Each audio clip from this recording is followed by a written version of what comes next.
Imagine walking into a crowded seminar in Dallas, 1997, packed with entrepreneurs chasing the usual motivational pep talks and cheery mantras.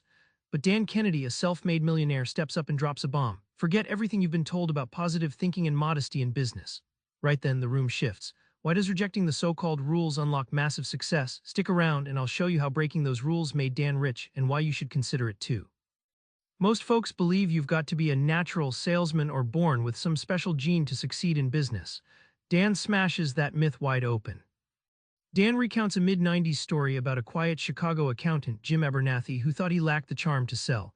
Dan coached Jim in cold calling, role-playing, and mindset resetting. Within 6 months, Jim's calendar flooded with clients. His born salesman excuse destroyed. It wasn't magic, just relentless skill building.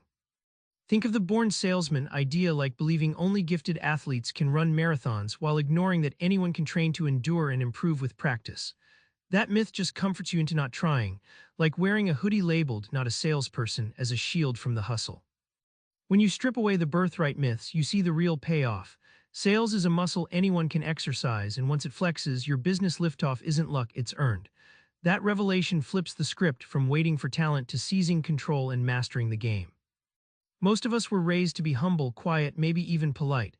Dan argues that humility, it's a luxury monks enjoy, not entrepreneurs. Brace yourself, success demands a different attitude. Dan shares a story of a small-town Florida entrepreneur, Lisa Novick, who started with modesty and please-everyone tactics. She saw flat sales. After Dan's no-nonsense coaching, Lisa got blunt, pivoted her pitch to highlight dominance and results, and bam, her revenue doubled in 9 months. Modesty was stalling her hustle. Think of modesty like a velvet curtain over a spotlight. Sure, it looks nice, but it dims your presence. Grit and bluntness are like blasting a spotlight on yourself in a noisy room. You're unavoidable, unforgettable, and you command attention.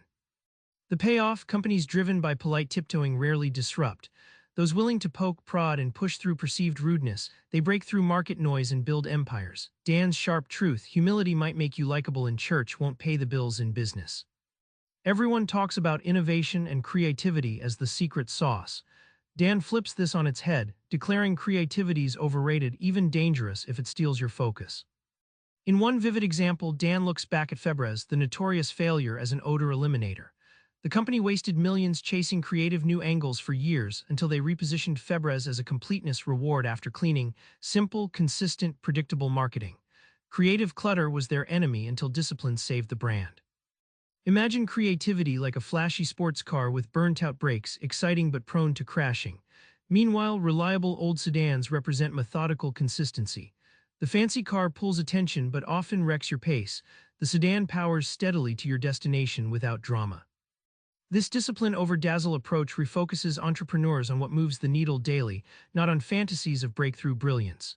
Dan's insight: mastery of simple, repeatable work beats chasing wild, shiny ideas that lead to burnout or distraction. Back in that Dallas seminar, Dan's advice sparked a quiet revolution. He didn't just chip away at myths, he handed out a new playbook, one where you train sales skills, ditch humility's disguise, and value steady discipline over flashy creativity. Try this tomorrow, pick one rule you swear by, challenge it. You might find your success lies hidden under old beliefs waiting for you to break the mold. Subscribe for more book summaries like this one.